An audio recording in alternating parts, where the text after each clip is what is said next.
This is Gardening in America, and I'm Ed Hume. Today we're in Troutdale, Oregon. We're at McMenamins Edgefield Bed and Breakfast, and I'm with Kimberly Kincaid, and she's the head gardener here. What part of the garden are we in, Kimberly? This is the herb garden. It's a small garden on the property. It's kind of an informal, formal herb garden.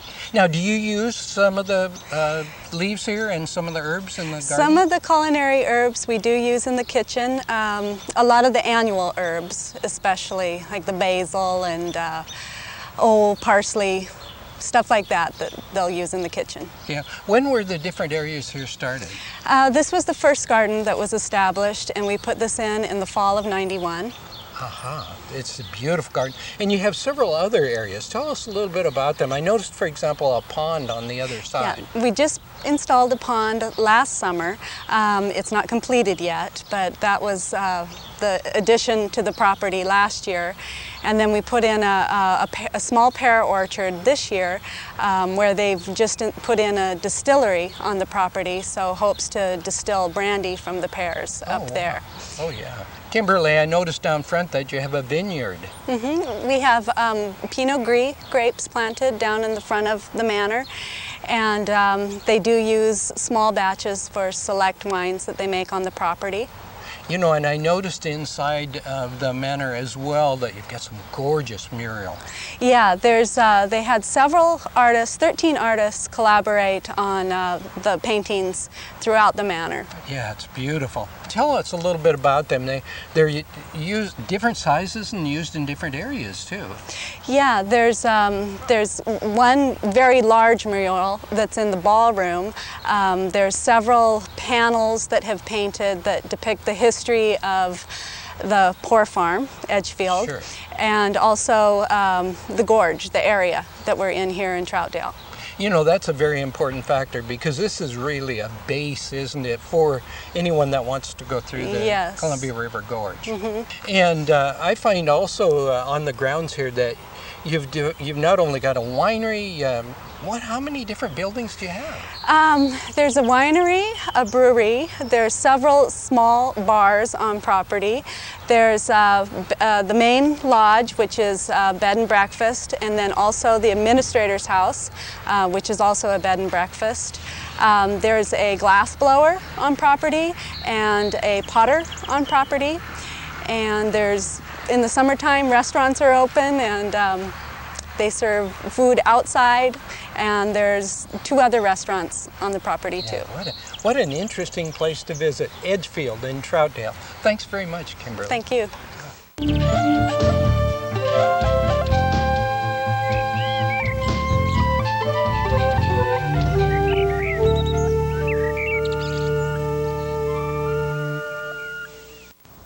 What do you do in the garden on a rainy, cloudy day like today? Probably not very much, but there's lots of things you can do in the house. For example, here's a houseplant that just needs a little bit of grooming, a little bit of cleaning up.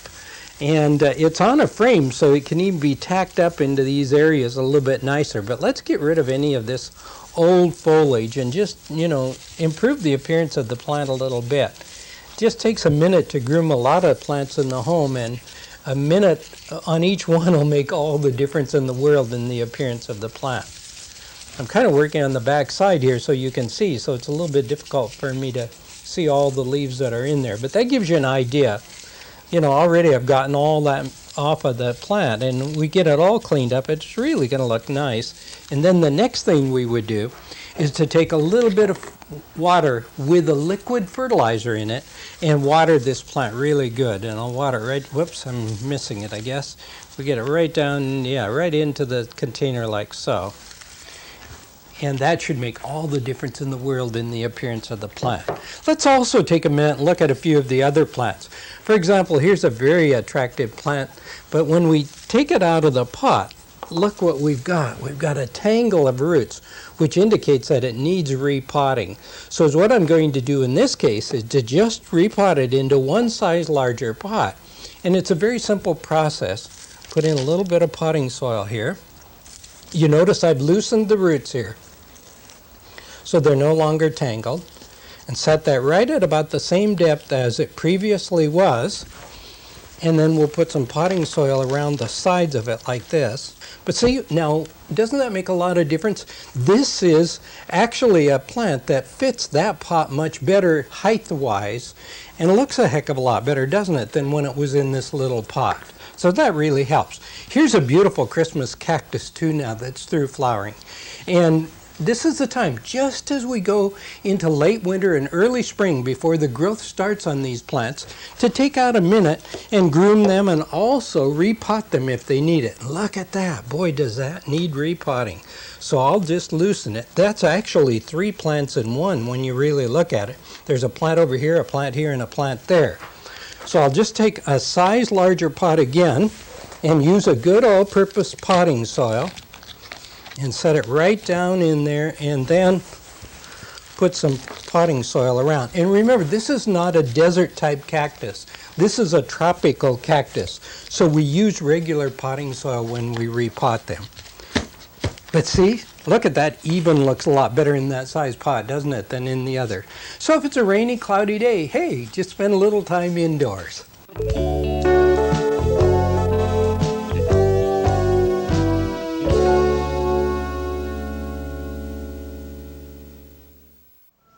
One of the interesting places to visit during the winter is the desert. And those of us that don't live in the desert, in that warm climate, can bring the beautiful desert plants into the home by planting up a planter.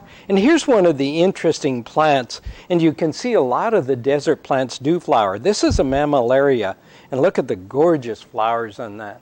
And by incorporating some of the different foliage textures and different leaf textures, we can really accomplish some interesting plants. So the foliage color really does make a difference. Here we'll use a cactus type soil.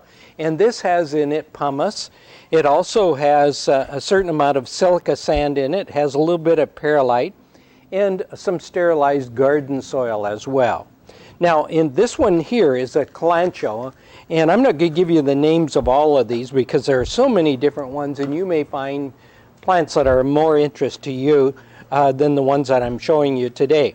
But because of its height and its interesting foliage, I'm putting it right in the middle. It doesn't have any barbs or thorns on it, so I didn't use the gloves. But now that I get into real planting and into some of these cacti, then it's important that you do wear gloves. And they're a little bit difficult sometimes to get out of the pot. Look at that. That's just really nice and rip bound. And I'll set it in here and bring some soil in around it, or some of the cacti mix around it. Here's another little different foliage color and a little bit different foliage texture. And by the way, these all have rocks across the top, and when I get through, that's exactly what I'm going to do all over again. So quickly I'll put this in, like so. And then here's another really interesting one. Move this around for you very quickly, and we'll take it out of the soil and put it in, like so. Next we'll put this one in, which also has an interesting foliage color and texture. Whoops, I'm going to get a little bit deeper than that. And we'll pull a little bit of this soil in over here to keep it high and dry and at the same time. And then last but not least, I'm going to add this one. And I'll show you how simple this is and how beautiful this container can be. And you can bring a little bit of the desert into your own home simply by planting them up that way. We'll take a little washed gravel, set it in the soil like so, set these plants upright. And you may want to leave the names, by the way, right in and around them so that you know which ones the different varieties are and get to know them a little bit better. And in just a short period of time, look what we've accomplished.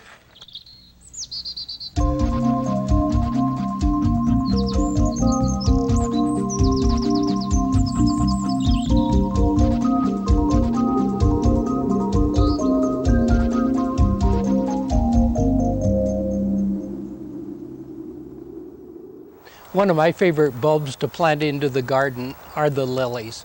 They are so beautiful and they're so fragrant and they last for so long as cut flowers in the home. But they're beautiful in the garden too, and they're so easy to plant. but there are a couple things you need to know about them. So first of all, I've already dug the planting hole. Now to that I'm going to add some organic humus. And this is regular compost, by the way, to which I've added a little bit of pumice. And I'm going to add also a little bit of organic fertilizer. That happens to be the pelleted fish fertilizer. And I'll mix that with my existing soil. Now that's what's really important with lilies, is that you have lots of organic humus below them. It doesn't matter too much what's above, it matters what's below. Now, take a look at this. You can see there's a hole in the center. And if we plant this upright, as we do most bulbs, and this is where I said it's important that you know a few things about lilies, then water gathers in there, and the first thing we know, they'll rot. So when you plant lilies, always plant them on their side like that, so that the water does not gather in the center and rot the bulb. Simple as that. Now most of them are planted about 4 to 6 inches deep, and that's basically the size of that planting hole. Notice one other thing that's really important when it comes to lilies. There's a shrub here, there's also a rose here, and this area is going to be shaded around the base. That's what lilies love. They need coolness around the base of them, and then they like to come up in the sunlight, or in bright light at least. Now in this area I'm going to plant my wife's favorite one, and that's a variety called Stargazer. And it's a gorgeous thing. It just is very, very fragrant and beautiful flowers. See, as you can see, it's really attractive. It's got a white edge with a crimson on it and kind of a rose color in between. And these are probably a little bit smaller bulbs. Let's take a look and see. Yeah, but see, once again, the hole in the bulb, really important then. We'll add a little bit of compost once again to the planting hole and some fertilizer. And I'll mix it in best I can here so you can see. And again, I'll plant it on its side just like that. And then cover in over the top. It's that simple, and boy, if you want to enjoy the beauty of lilies, this is a great time to select and plant the various varieties. In fact, look at another one that I'm going to add to the garden today. This is a variety called Acapulco. Isn't that beautiful? And just imagine, as cut flowers in the home for 10 days or in the garden for their fragrance and beauty. Plant them now.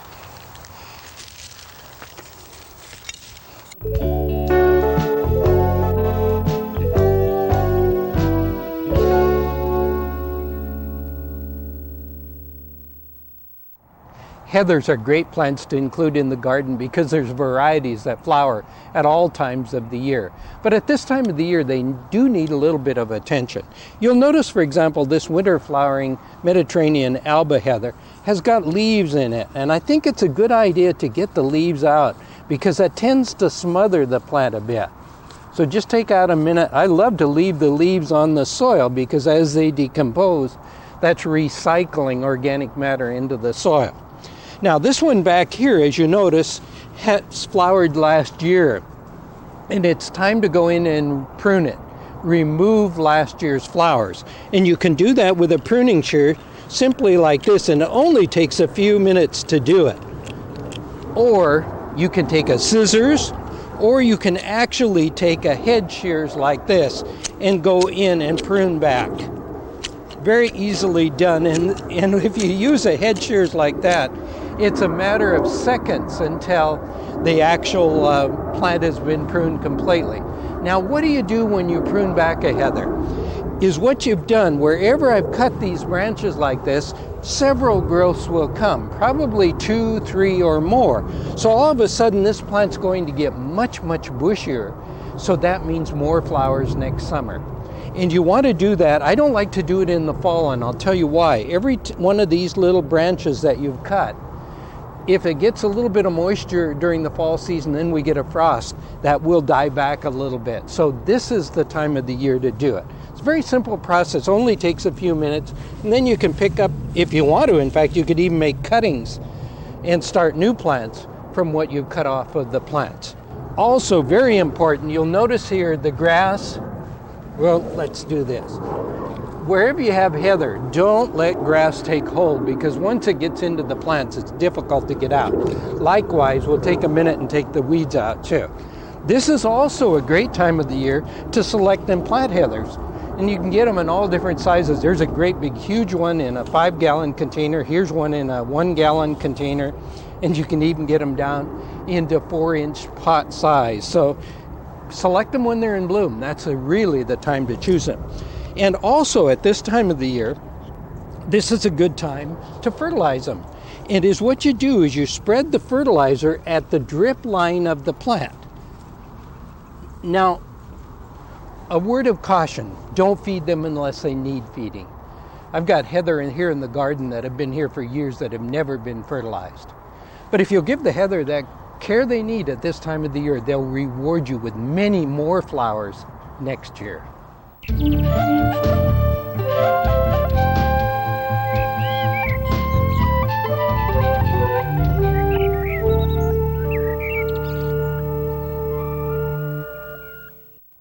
We have a couple interesting plants of the week this week. One of the earliest of all flowering perennials is the Helleborus. This happens to be a variety called Niger, or the Christmas rose. Very, very pretty early flowering. And then this is a new Royal Heritage strain. And by the way, there are all kinds of Helleborus.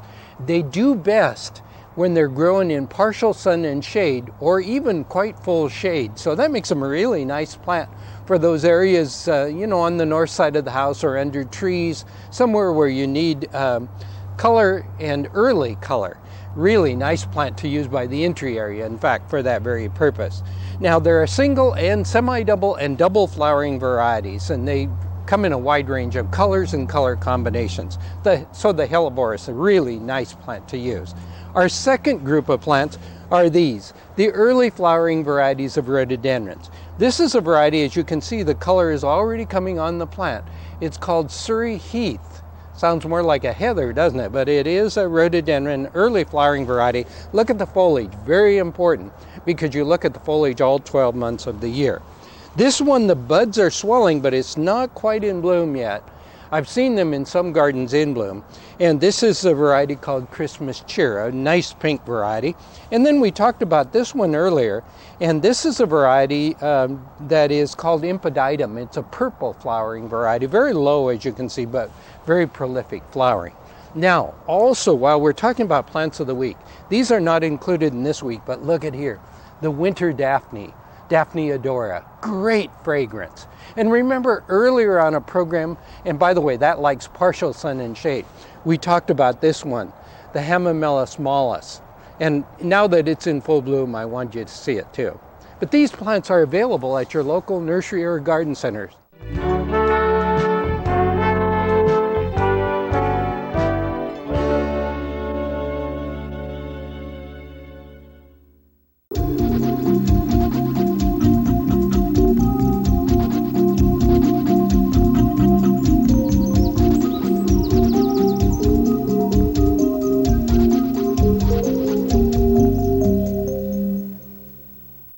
We're in Paradise Valley, Arizona, and I'm with landscape designer Judy Melke.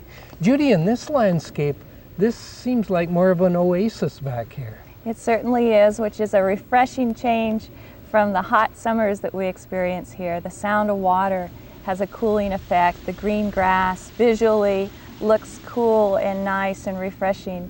And this is a landscape that's very child and pet friendly as well. Yeah, it seems like it. Mm-hmm. Tell us, we're in the back garden here, but tell us a little bit about the front garden, because I noticed a fountain out there. The entry courtyard has a very Mexican style feeling. It's walled so that you feel as if you're entering an outdoor room when you come from the street in, and then you're met with the sound of water from a 3-tiered fountain. And it's a wonderful way to give visitors a first impression to your home. Yes. And 85% of the people get an impression of your home before they ever step inside the front door. Sure. You know, and then out beyond the entry area, I noticed a lot of plants in bloom. There are some aloes in bloom, which are one of the favorite plants of hummingbirds. Yes. And so you can see the hummingbirds flitting around the coral and the red and the pink colored flowers of aloe. And there are a few other things coming into bloom. We're just at the beginning of our really good bloom season here. Now, we're here in mid-February. When is the best time to come to the desert to see plants in bloom? From mid-March to about mid-April is our peak. Although even now, as you said, there are some things in bloom, and into the summer months the cactus are blooming. There's a little bit going on pretty much all year round, but spring's our peak. March, April is great here. Now in this landscape, I noticed that you've used some rock. Is that rock native to this area? It is native to this area, and what I like to use in a design is boulders that are of the same parent material, the same quarry, as the decomposed granite, the finer gravel that is used as a ground cover here in many of our landscapes, so that they look as if they come from the same source. Now, since you mentioned the ground cover rock, is that used to cut down on maintenance, or is that used to retain moisture in the soil, or what's the purpose? It does both, actually. Oh, it does help retain moisture, and it cuts down on dust, and it gives a nice finished look. So it has an aesthetic purpose as well as some practical purposes. In your landscapes, it looks like you're into low maintenance gardening and probably low water use. Is that right? Certainly. Most of my designs incorporate plants that once established don't require much water other than an occasional watering through the hotter parts of the year. Thanks for sharing this home garden with us. My It's pleasure. beautiful. That's all the time we have today. Hope you can join me at the same time next time for Gardening in America.